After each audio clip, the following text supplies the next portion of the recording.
Here is how to change your name in Among Us. Launch the Among Us application, sign in if needed, and after that, you'll be taken to the home screen, which will look something like this. Now select My Account option, which is in the left-hand side of the screen between News and Settings. Once you tap on it, you'll get two different options of account and stats. Select Account, and here you'll get the option of Change Name in the bottom, that is beside Manage Account option.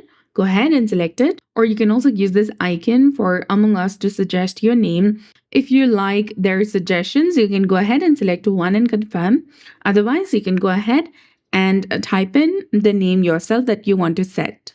Then select confirm and you'll be done. And if you do not see the change name option, you probably aren't signed in. You can close and reopen the Among Us application and it should prompt you to sign in.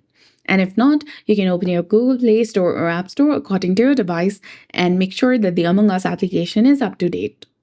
And now once signed in, the change name option should appear. So that's it. I hope you found this video helpful. If you did, please like, share, and subscribe. Thanks for watching. We'll see you again in the next one.